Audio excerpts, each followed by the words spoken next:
Maayong hapon, gikan sa Solar News Channel Manila. Ako si Menchu Antigua Makapagal.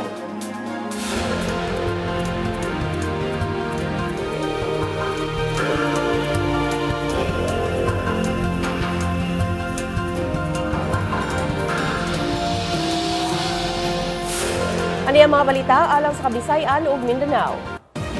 Gihimo sa gabii, inay sa kadlawon ang Misa de Gallo sa Tacloban City. Itugyan ngadto sa korte sa Pagadian City ang kanhi mayor ug asawa ni ini nga nalambigit sa Aman Future Scam. Aniya na ang front pages sa mga pamantalaan sa Sugbo.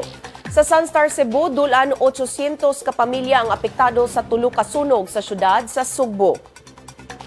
Og sa Cebu Daily News, padayon gihapon ang panagbangi tali nila ni Cebu City Mayor Michael Rama ug ni kanhi Mayor Tomas Osmeña atol sa eleksyon sa Association of Barangay Councils. Sa pagbalik sa Solar News Cebuano, itugyan sa DOJ ngadto sa korte sa Pagadian City ang nasikop nga kanhi Mayor Samuel Co. Ang detalye sa among pagbalik.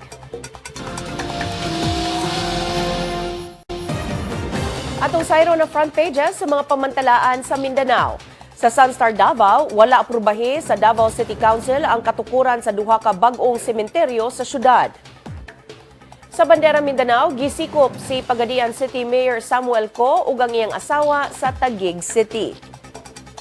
Og sa Mindanao Daily Davao, nangandam na ang Department of Trade and Industry alang sa usa ka free trade agreement karong 2015. Gibutyag ni Justice Secretary Laila De Lima nga kinahanglan mosangat ang National Bureau of Investigation og petisyon alang sa return of service of arrest warrant ni kanhi Pagadian City Mayor Samuel Co ug ang iyang asawa.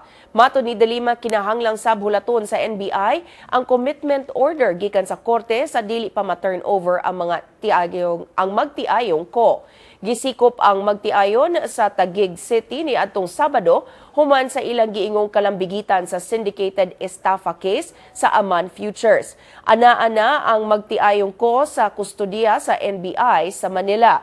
Mato ni De Lima, ang pagkasikop sa magtiayong ko usa ka kalampusan alang sa NBI aron masikop ang mga inilang tawo kinsa nagtago-tago gikan sa balaod. Alang sa taga-Pagadian City, panahon na nga makapamatuod si kanhi Mayor Samuel Co nga wala kini kalabutan sa Aman Future Scam. Si Jong Cajon sa detalye. Jong? Yes, Minju, alang sa taga-Pagadian City, karon nga nasikop na si kanhi Mayor Samuel Co ug asawa nini, mapamatud-an na sa kanhi Mayor ang pangangkon niini sa nga wala siya isala sa Aman Future Scam. Matupad ni Pagadian City Interfaith Member and Civil Society Organization Moro Leader Ibrahim Alimbingan, ang pagtugo-tugo kanadto sa magtiayong ko, muhatag lang og pagsabot nga sila sad-an sa pasangil. Matupad ni Balimbingan, panahon na karon nga ilang mapamatud-an nga wala sila sala at tubangan sa korte. Sa ilang personal na pamahayag usab ni Liberal Party City Chairman o Pagadian City Councilor Attorney Teodoro Kikoy, nagtuo nga wala sala ang magtiayon tungod sa biktima pagani kini sa scam. Matupad ni Kikoy nga pabor alang kang Mayor Co ug sa asawa nini ang pagtaral kanina sa hukmanan. Gibutyag sab ni Atty. Kikoy nga dunay plano daan ang magtiayon ko nga nga mo-surrender sa wala pa kini masikop sa mga tidyanan sa NBI kaniadtong Sabado. Mencho?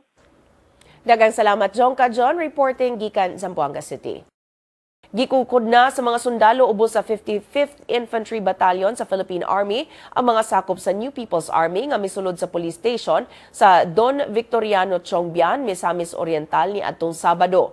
Matod sa commander sa 55th IB, Lieutenant Colonel Romel Almaria, nakasangka sa mga sundalo ang mga rebelde usa ka oras human sa pagsulong sa police station. Nakadala ang mga rebelde og mga armas gikan sa police station. Sa mauusab nga adlaw, gisulong ang police station sa Josefina, Zamboanga del Sur apan wala madayon tungod kay misukol ang kapulisan. Sa miaging semana, gironda sab sa NPA ang police station sa Kibawe, Bukidnon. Matod ni Colonel Almaria, ang katapusang pagpangatake sa mga rebelde gihimo agig balos sa pagkapatay sa NPA leader nga si Henry Callejas Silahes, ni adtong September. Si Silahes maoy Deputy Secretary sa Western Mindanao Regional Party Committee sa NPA nga nagbase sa Misamis Occidental. Kung bot ninyo matanaw pag-usabang episode karon sa Solar News Cebuano, i-like ang among Facebook page, Solar News Cebuano. Bisitahi sabang among website, www.solarnews.ph. Alang sa inyong mga sugit o komentaryo, mahimo sab ninyo kining i-email sa solarnewscebuano@solartv.ph. Ug mao kadto ang Solar News Cebuano hangtod ugma puhon. Ako si Menchu Antigua Macapagal. Daghang salamat ug pag-amping Kabisayan ug Mindanao.